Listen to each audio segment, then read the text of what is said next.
Welcome to the 1 Minute Preceptor podcast, brought to you by Med School Coach. Each episode, get clinical rotation advice and tips to prepare for your externships in healthcare. We interview preceptors and physician educators who will prepare you for your rotation and improve your clinical experience. Now, here's your host, Chase DeMarco. Kathleen Timme is an assistant professor of pediatric endocrinology at the University of Utah. She also serves as a director of educational development for GME and associate program director for fellowship education within the pediatrics department. She is currently pursuing a master's in education degree as well at the University of Cincinnati. Kathleen, thank you so much for coming on the show. Thank you so much for having me. That is a lot of accomplishments there. Obviously, I'm struggling just to say all of them. I struggle as well to say all of them. So what got you into your current roles, especially with GME, since we're mostly focusing on kind of the medical student audience here, and you're an active participant of this, you have your own podcast, Teaching in Medicine. How did you kind of branch into the more GME spectrum? So I developed a love for teaching during residency. I always enjoyed having students on the team. I felt like finally I was at a point where I could share some of my knowledge. And I really just enjoyed sharing the parts of medicine that I love so much with learners. And then during residency and fellowship, I became a little bit more formally involved in education. I joined the Graduate Medical Education Committee as a trainee, joined an executive subcommittee as a trainee representative, and really just became fascinated by the behind the scenes aspects of medical education and how we come up with effective programs and effective curricula. And so much that I had wanted to pursue the Master's of Education, which I've been working on in the background for the last couple of years and will hopefully finish next spring.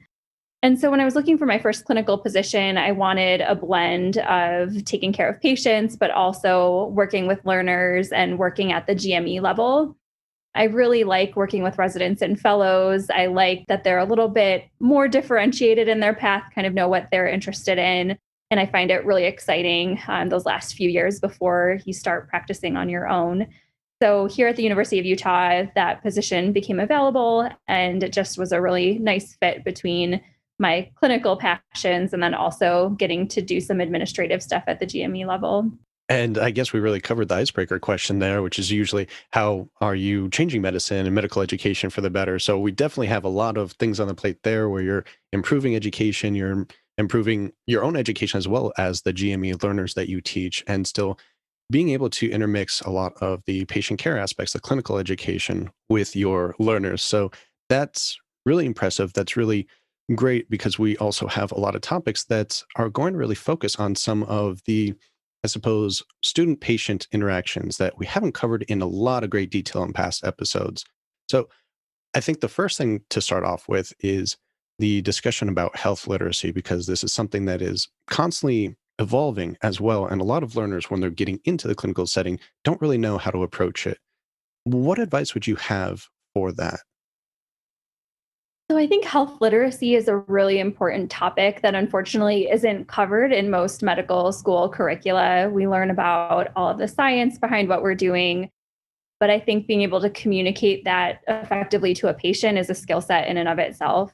I did an episode recently with Ms. Jean Shipman. She's a librarian emerita and past president of the Medical Library Association. So a lot of these pearls come from what I learned from her. I think one of her main points was that anybody can experience low health literacy at any point in their lives. So it's not just patients who come from low socioeconomic status or disadvantaged backgrounds, but really, if I go to see an oncologist at some point in my life, that's not my area of expertise. So I could experience low health literacy in that situation. So I think trying to always break things down for your patient, avoid using medical jargon, and not assuming that they know more than they do is always a safe place to start. I also really liked something that she taught me about called teach back. So after you've spent time talking with a patient or explaining something about their condition or a new treatment that you're going to use, having them sort of talk it back to you to see what their level of understanding is. So you could say something like, tell me what you understood from our conversation. This is a really complicated topic. I want to make sure that you know what's going on. Or, can you just walk me through how you're going to take this medication at home? I think that verifies that they understood what you said. And we certainly use that kind of feedback and language in a lot of other areas of medicine, but I think it's really important to use with patients. I think it's interesting to note, I've heard stories of this even where maybe the patient is a doctor or even a medical student, and that makes the physician think that, all right, you're going to know what I'm talking about, but that's not always the case. And like you said, with different specialties, I might be a patient for this, even though I'm a specialist in this, I still need to maybe update my information or get clarification on certain newer procedures, newer topics, something I haven't covered it in a long time. So we can't assume that just because they're of a higher education, that they're really going to understand the clinical significance of what's being discussed.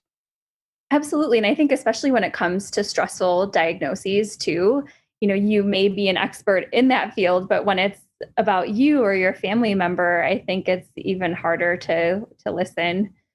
Very true. Very true.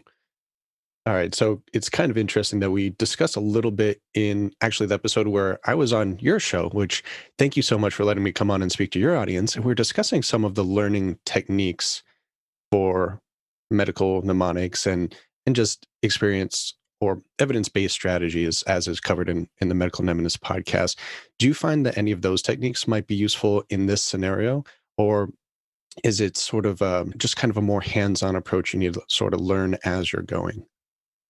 I mean, I think any tips that you can give to patients on how to remember to do something or how to, understand a concept could be really helpful. I take care of kids with diabetes, so I often have to be creative in thinking about ways for them to remember to take their insulin. And so we might not be using mnemonics, but trying to think about, how are they going to place things in a region of their house, quite literally, where they're going to remember to take it. So, putting some of your insulin next to your toothbrush when you're brushing your teeth twice a day. It requires kind of that level of creativity that we talked about when you were on my episode. Okay. Just wanted to throw in that tangent real quick because I'm used to the student population, especially basic sciences, really using the techniques, but I know that a lot of these can be used outside too. And I'd be interested to learn more about how to implement them for patient education, which I haven't really covered before. But just a little quick tangent there. And again, to shout out that you have the Teaching in Medicine podcast. So for anyone that is interested in listening to that, it is a very informative show in medical education. The next topic that we kind of had lined up here was the small groups teaching, which I recently listened to that podcast episode and I felt like I learned a lot from it. So maybe we can cover some of the main points there and things that students can actually start to implement now to benefit their own studies. Yeah, I think what's really exciting especially as you move towards the clinical years, students become even more involved as teachers. So the first couple of years, you're kind of more traditionally the recipient of knowledge, but you will be asked to teach your team of residents, your co-students. Certainly there's a lot of problem-based learning and teaching that you do with each other.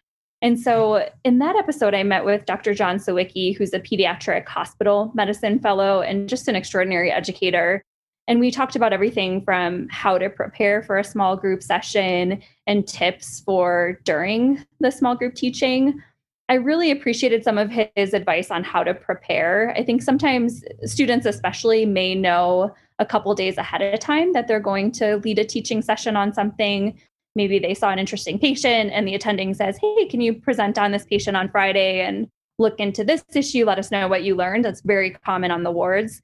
And so I would encourage them to try to keep it very clinically relevant, think about a recent patient, use examples from that patient encounter, try to pick a few learning objectives, and remember that in your teaching session, you're not expected to cover absolutely everything on the topic, but maybe hone in on, the treatment aspect or diagnosis or how you narrow down a differential and make sure it's appropriate for the amount of time that you're allotted.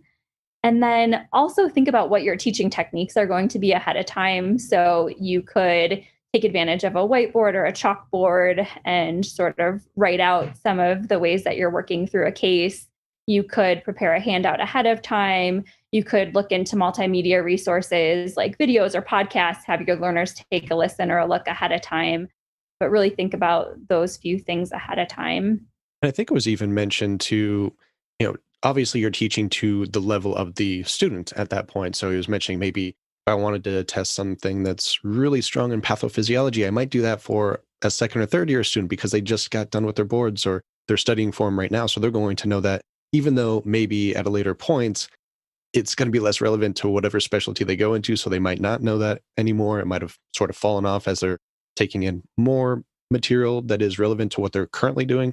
So just planning ahead, I suppose, is kind of a difficult thing to do, and not really also knowing completely where everyone is in their academic pathway just makes group training very difficult, but also very informative. You can see what other students are learning at different stages and kind of plan accordingly. Yeah, that's definitely one of the main challenges. So often you don't have the luxury to prepare for a small group. It might be just on the fly teaching after rounds. And I'd say even if you could take a minute to ask everybody their name, their level of training, kind of what they understand on the topic, then you can really gear your teaching towards the different levels. So you may have a pharmacy student with you, you may have a fellow, you may have a intern, and everybody kind of has a different area of expertise. And so when you're asking questions or going through different aspects of your teaching, you may pose your pathophysiology questions to the students who often know way more about pathophysiology than I do at this point. For interns, you might ask them more about diagnoses. And further up the chain, you might ask more complex management questions or what latest guidelines are. Yeah, I find that extremely helpful because if, for instance, when I was studying for step one, I was really studying for the test. I wasn't really thinking about the next step up. What are going to be the multiple management differences? And getting into that mindset and out of teaching to the test mindset can probably open up some things for students. But something we covered a lot in season one of this show was really more the clinical techniques. It's called the 1 minute preceptor. I'm sure you're familiar with the model. So how to really get these clinical pearls across to the students, how to teach them effectively, quickly, in all of the wide range of academic environments that we're going to be in. What are some of the best takeaways that you've learned through your personal experiences, through your education, through your interviews? It's definitely a challenge, I think, especially as someone who's early in my career, to feel like I have enough of a grasp of what I'm doing to share that with learners. I think some of that is the imposter syndrome that many of us will experience during our careers. I think one important thing to remember is that you always have something to teach and something to share. And it might not be, the latest research on the topic, but even something as simple as, how do you examine this particular patient, or how do you explain this condition at a level the patient would understand? Those are, not necessarily found in textbooks, but those techniques can be really valuable for learners to see and to hear about. I had an episode recently, episode 20, on clinical and bedside teaching, and spoke with Dr. Parimal Deodar of Seattle Children's. And she had this great concept of activating the learner before a clinical encounter, which I really like, and I'm going to start doing. So it's kind of giving each learner something to focus on during the clinical encounter. So I may ask one individual to kind of take a look at all the nonverbal cues in the room. You might ask somebody else to take a look at the patient and see what you can elicit from a physical exam without even listening to them with a stethoscope. You may ask somebody else to focus on the social history and let us know how that contributes to the differential. And so each person kind of has something specific that they're doing. And that kind of gets you out of the mindset of just kind of standing there and being a passive observer, but gives you something to do. Yeah, and I know the physical exams are notoriously difficult for students early on in their training, but also that aspect, like you mentioned, the language of medicine is so difficult. You kind of spend the first 2 years learning how to turn normal language into medical terminology, and now you have to learn how to translate it back in a way that the patient understands. So it's almost like being bilingual in some aspects there.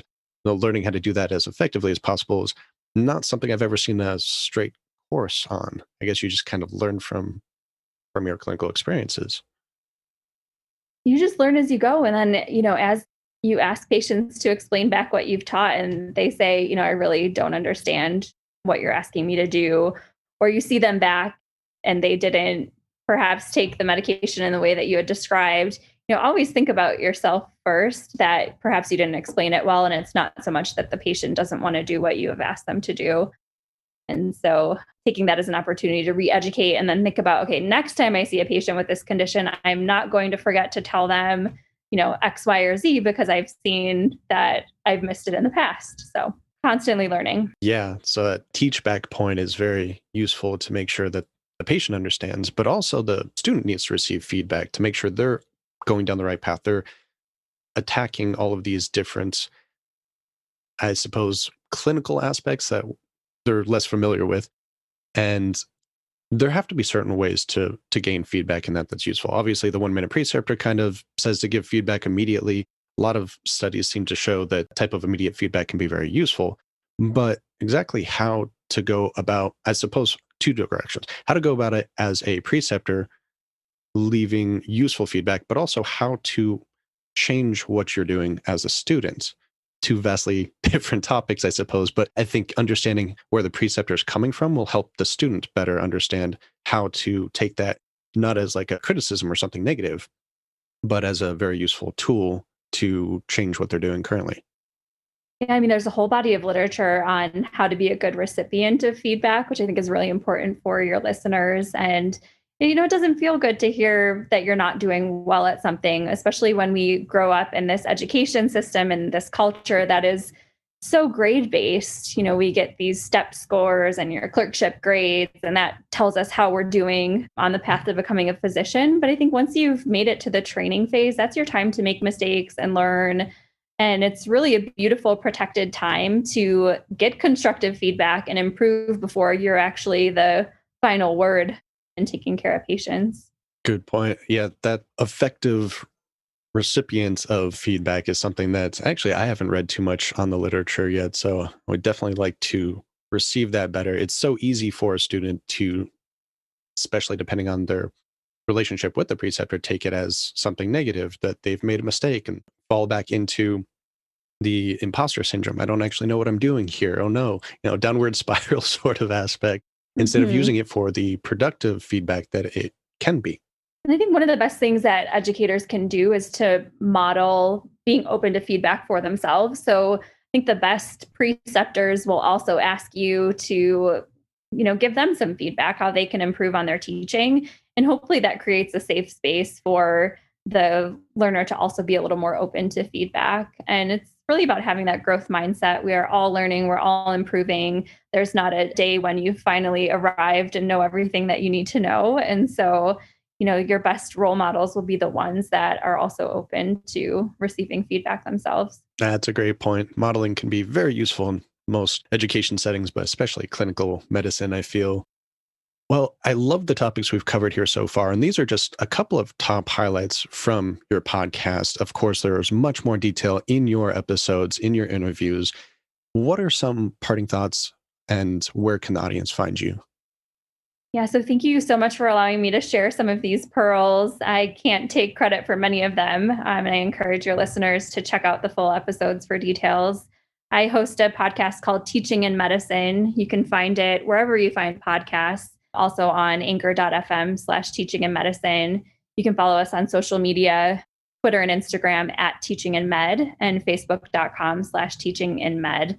I'm always interested in receiving feedback on the podcast as well. So would love to hear the thoughts of your listeners. That's great. We'll definitely add those links in the show notes as well. And of course, Dr. Kathleen Timme, thank you so much for coming on the show. Thank you so much. Always a pleasure.